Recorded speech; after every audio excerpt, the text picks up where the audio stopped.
시편 46편 5절 말씀 다시 한번 같이 보겠습니다. 시편 46편 5절입니다. 우리 다 같이 한 목소리로 읽습니다. 하나님이 그 성 중에 계심에 성이 흔들리지 아니할 것이라. 새벽에 하나님이 도우시리로다. 아멘. 우리 그리스도인들이 성숙하기 위해서는 훈련이 필요하다라고 말씀드렸습니다.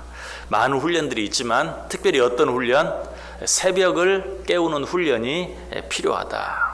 그래서 하나님께서 이스라엘 백성들이 출애굽했을 때 약속의 땅 가나안에 들어가기 전에 400년 동안 종살이 함으로 종의 근성이 온몸에 더덕더덕 붙어있는 그 이스라엘 백성들로 하여금 진정한 가나안 땅의 주인이 되게 하기 위해서 무엇을 가지고? 만나를 가지고 새벽을 깨우는 훈련을 몇 년 동안? 40년 동안 시켰다.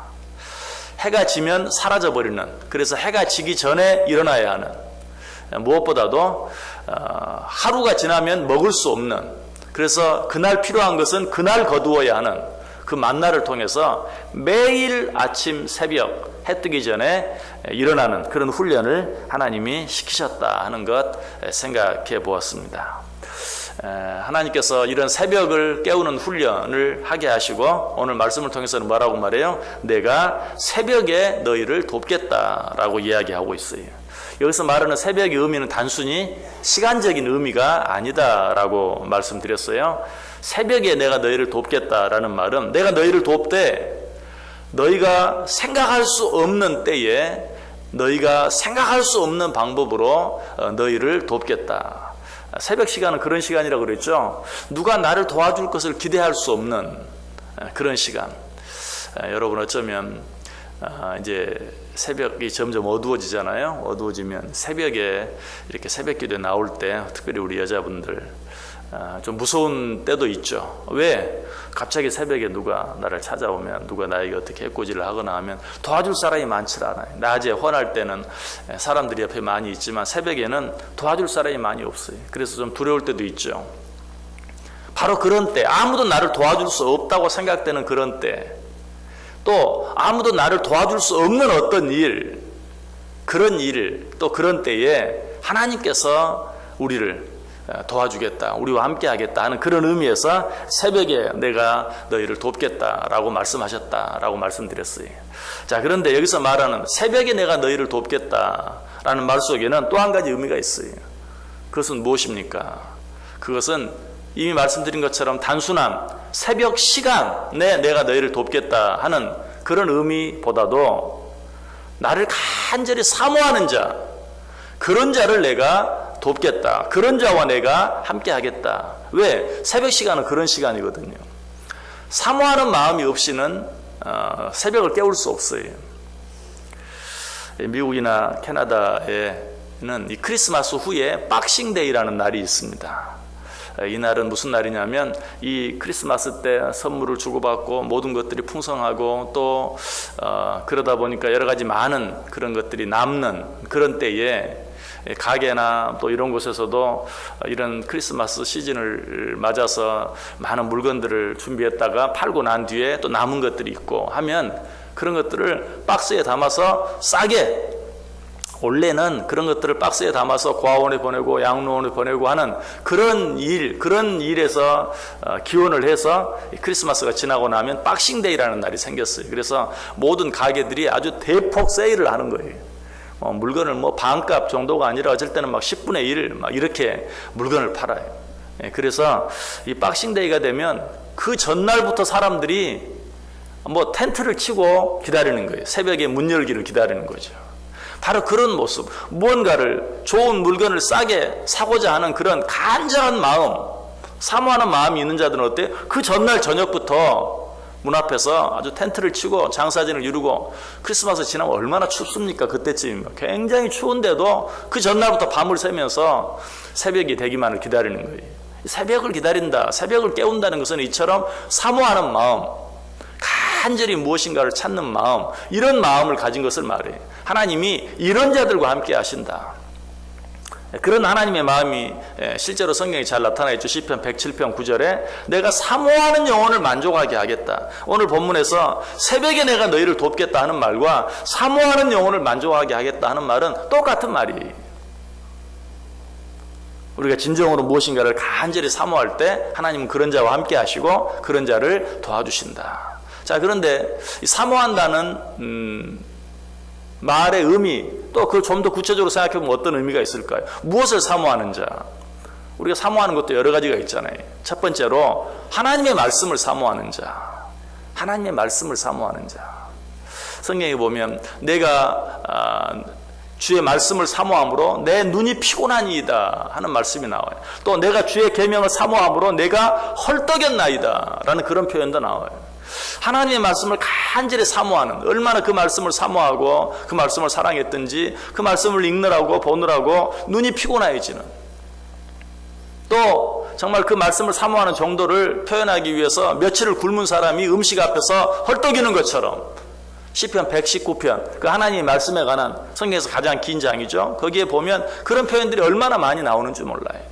주의 말씀은 내 발의 등이니이다, 내 길의 빛이니이다 라고 말하면서 하나님의 말씀을 사모하는 마음이 잘 나타나 있어요. 하나님은 그런 자와 함께 하신다.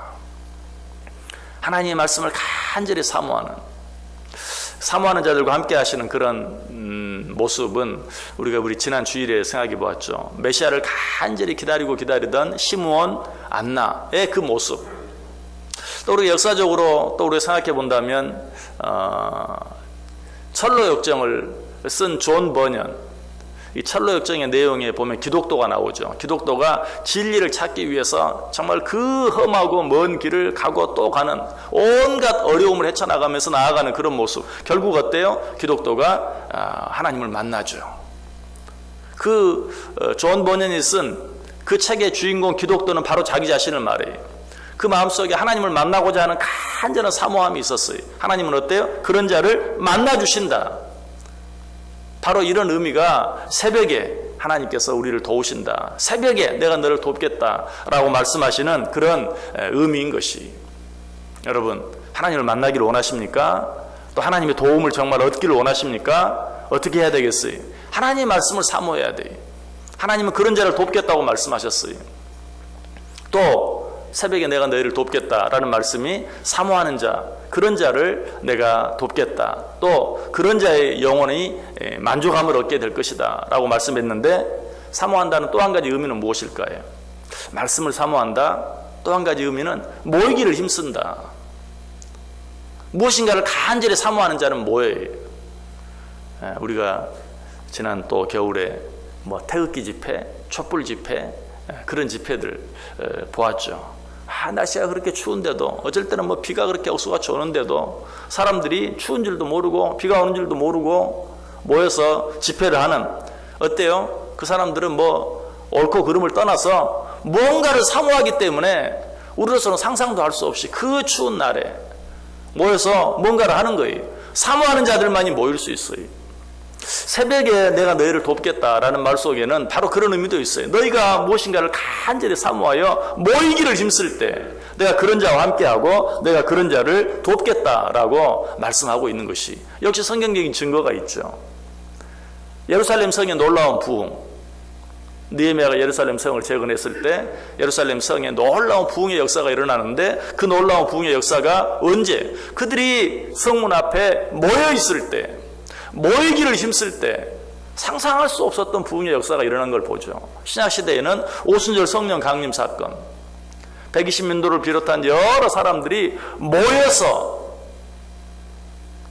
간절히 사모할 때 그들에게 놀라운 성령의 역사가 일어났던 것을 보게 돼요. 이처럼 사모한다는 것은 모이기를 힘쓰는 것을 말해요. 새벽에 하나님이 우리를 돕는다라는 말은 너희들 속에 사모함이 있어 모이기를 힘쓸 때 내가 그런 자들과 함께하고 그런 자를 돕겠다라는 그런 의미. 또 한 가지 사모하는 자들이 행하는 일이 있어요. 그건 무엇입니까? 기도하는 것이죠. 이건 두말할 필요가 없죠. 그래서 성경이 늘 수도 없이 많이 하는 말씀 가운데 하나가 뭡니까? 간절히 나를 찾는 자가 나를 만날 것이다. 너희가 간절히 부르짖을 때 내가 그런 자와 함께 할 것이다 이런 말씀은 수도 없이 나와요. 이 말은 바꿔서 말하면 뭐예요? 간절히 사모하는 자, 그런 자를 내가 만나고 그런 자를 내가 돕겠다. 이 말을 또 바꾸면 무슨 말이라고요? 새벽을 깨우는 자. 왜? 새벽을 깨우는 자는 무엇인가를 간절히 구하는 자라고 그랬어요.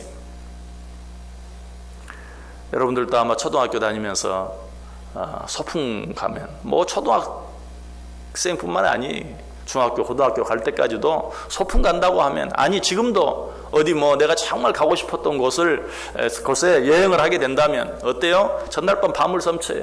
그곳에 가고 싶은 마음에 소풍을 기다리는 어린아이처럼. 바로 이 사모한다는 것은 새벽을 깨우는 것이고, 그러한 마음으로 무엇을 간절히 구하는 것이, 그러므로 하나님께서는 그런 자와 함께 하시고 그런 자를 돕겠다라고 우리에게 말씀해 주고 있는 것이, 여러분 이 시간에, 새벽 시간에 우리가 나와 있어요. 하나님께서는 이 새벽 시간에 하나님 앞에 나와 있는, 특별히 하나님 앞에 나와서 하나님의 말씀을 듣고 있는, 특별히 이 시간에 나와서 하나님 앞에 간절히 기도하는, 특별히 이 새벽 시간에 모여있는 저와 여러분을 사랑하시는 것을 믿으시길 바랍니다. 여러분 사실 이 새벽 5시에 이렇게 모여있다는 것, 이거요 정상적인 사람들이 아니에요. 제가 캐나다에서 처음 이제 교회에 부임을 했는데 새벽 예배가 없었어요. 그래서 새벽 예배가 없다니, 새벽 예배를 해야지.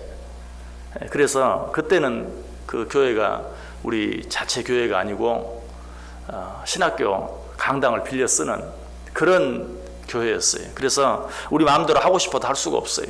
학교에 요청을 했어요. 우리가 새벽 기도회를 하고 싶다. 그랬더니 신학교인데도 이해를 못해. 너희가 무슨 새벽 5시에 뭘 하겠다는 거냐. 허락을 안 해줘요. 못했어요. 그러다가 이거 새벽 예배를 안 할 수가 없는데, 그래서 그러던 중에 한참 북한에 아주 먹을 것이 없어서 죽어가는 그런 일들이 아주 유엔에서 떠들썩하게 문제가 되고 하는 그런 때에, 그때 다시 학교에 찾아갔어요. 우리가 새벽 기도를 해야 되겠다. 왜? 우리 동포 북한 사람들 때문에. 우리가 저들을 위해 기도해야 되겠다. 저들이 지금 굶어 죽어가고 있는데 저들을 위해서 기도하고 싶다. 그랬더니 임시로 허락을 해줬어요. 그래, 그러면 해라. 세계적으로 그 문제가 이슈가 될 때니까. 아마 지금 같으면 지금 북핵이 지금 난리인데 우리가 기도해야 되겠다. 그러니까 임시로 허락을 해줬어요. 그렇게 허락을 받고는 그냥 끝나지 않고 계속, 그때부터 계속해서. 왜 그렇게 할 수 있냐면, 학교가 새벽에 학교에 오는 사람이 아무도 없어요. 그렇게 한번 허락을 해주고는 우리가 뭘 하는지 아무도 모르더라고요. 여러분, 새벽에 이 시간에 이렇게 모여서 우리가 예배하는 것, 이거 어떻게 보면 정상적인 사람이 할 수 있는 일이 아니에요. 진정으로 하나님을 사모하는 마음이 있고 하나님을 사랑하는 마음이 있는 자들 많이 할 수 있는 일이에요. 그러므로 하나님께서 이 시간을 귀하게 여기고 이 시간에 이 자리에 있는 저와 여러분을 하나님이 귀하게 여기는 줄 믿습니다.